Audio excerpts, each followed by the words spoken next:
Hello friends, today I'm gonna transplant this Adenium called Thai soco.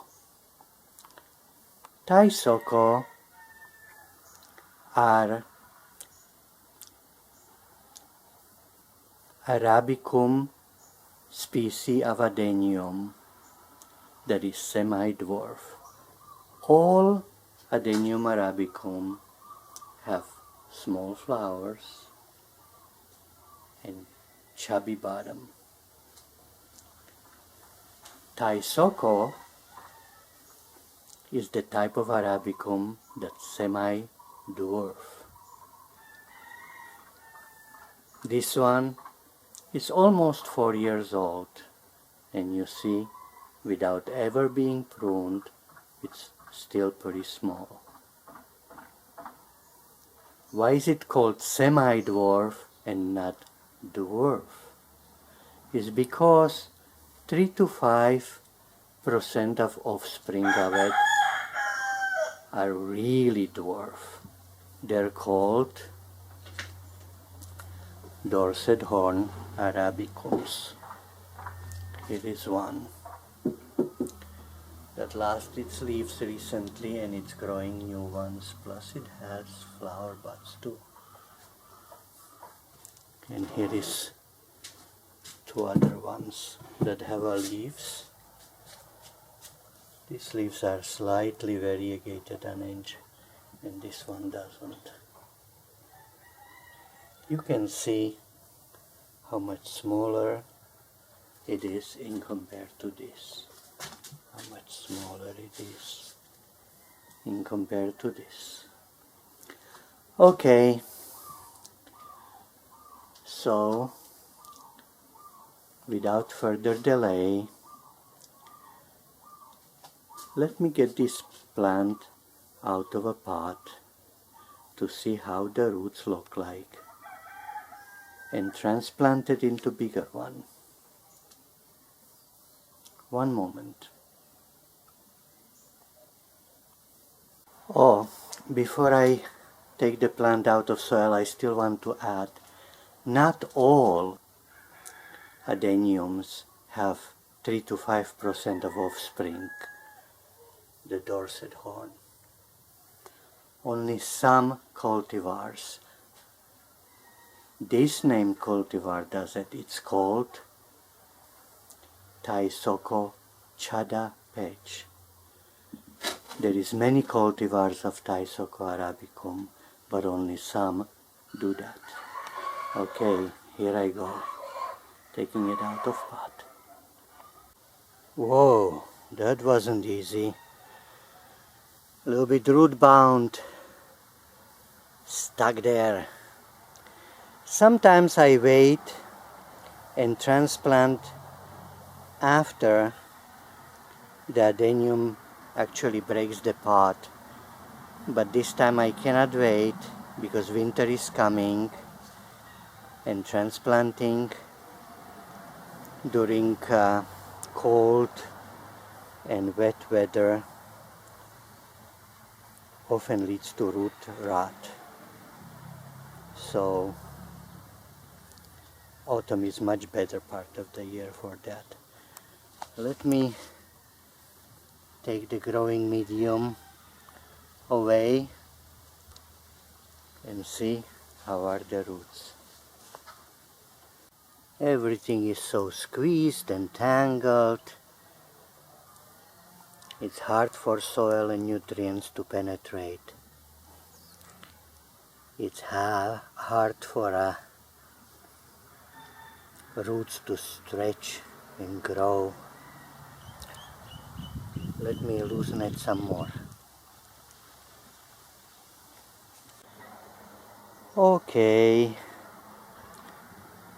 I got all that growing medium out, untangled the roots as much as I could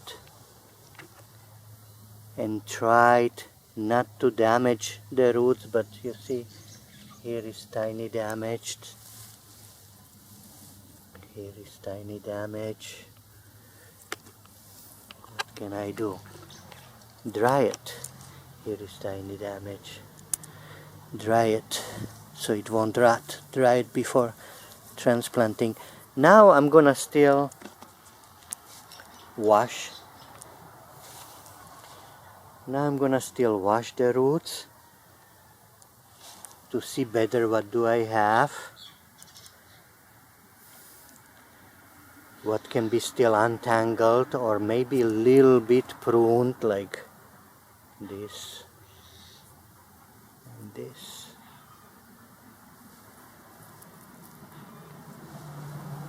One moment.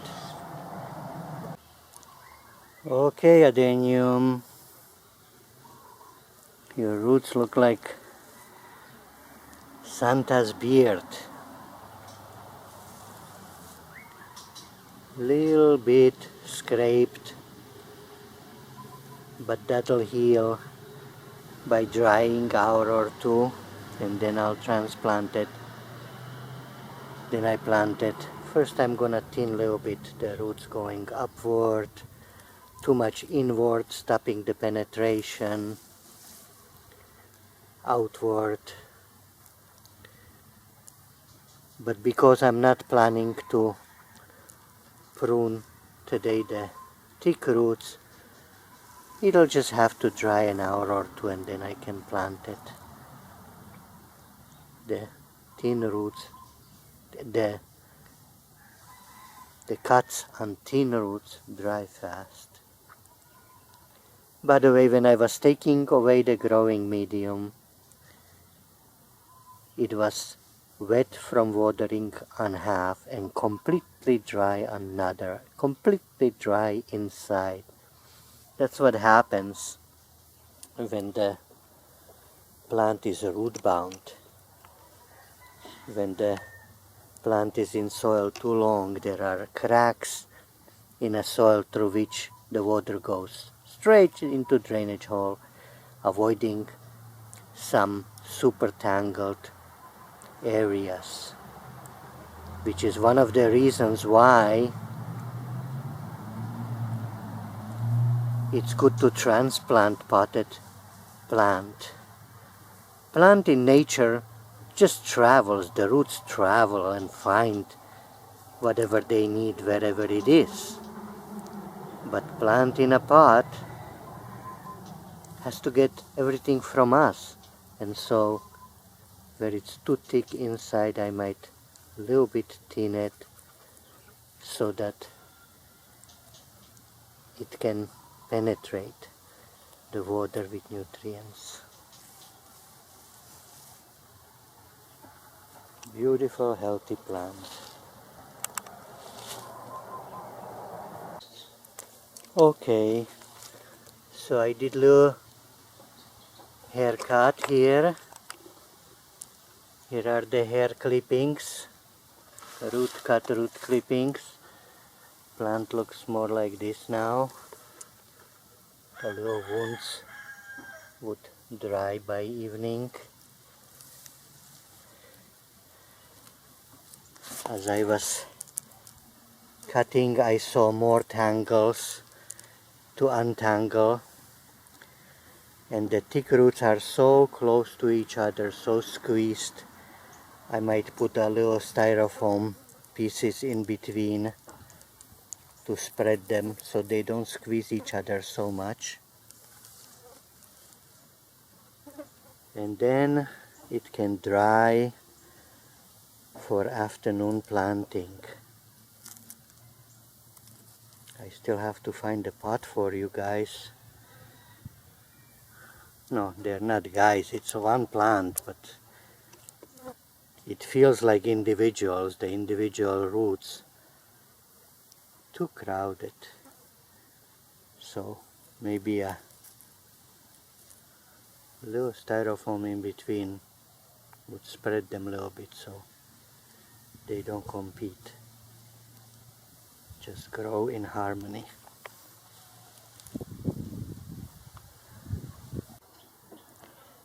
Okay, so now I inserted the pieces of styrofoam. I use styrofoam because it's soft.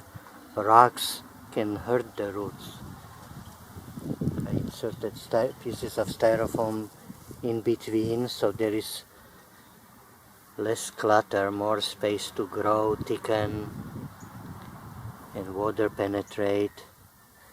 In a process, unfortunately, I found another broken root, so I cut it off so the wound can dry. And dear plant, relax, dry. I'm gonna find a good size and shape pot for you. And afternoon you'll be moving into your new home. I hope you like it. Moving is always stressful, even when you're moving to a nicer home than previous. Still, it's stressful. You always lose something you might think you needed, but your new home gives you new opportunity. You can start cluttering it all over again. And until that time, bye-bye. Dry your scratches and I'm gonna look for a pot. How about this one?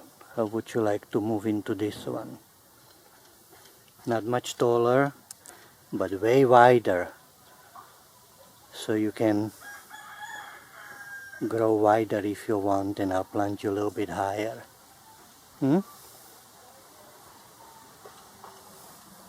Later on, afternoon, okay? Meanwhile, I'll just dry up. Dry your scratches.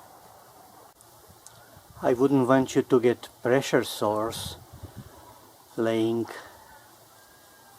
and drying, so I hang you like this to dry till evening. Bye-bye. Enjoy your swing. Swingeling. Okay. Scrapes and cuts are dry. Time to plant this Adenium. Here you go, plant. Spread the roots.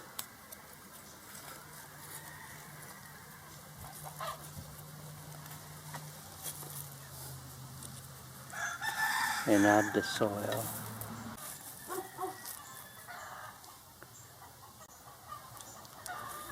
And fill the cavities.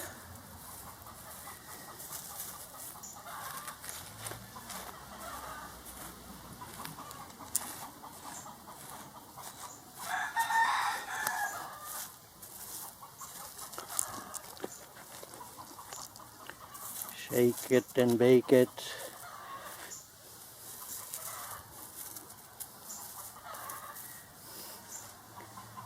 And it's done.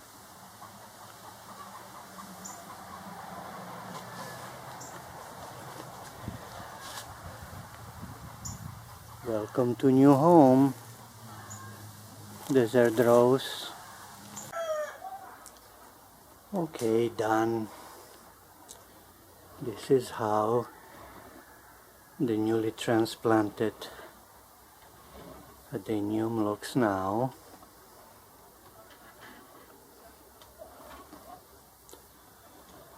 The growing medium is for purpose semi-dry, and I might not water it for another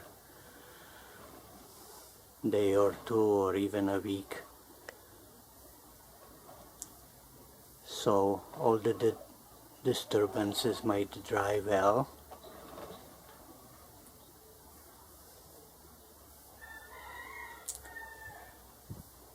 And in a year or so, I may transplant it again, depend how fast it grows. Oh, and one more thing, because the drainage holes on this pot are not on the sides, but on the bottom, And because this pot is completely flat, once I do start to water, this pot cannot be on a flat surface. There has to be some grit put in between.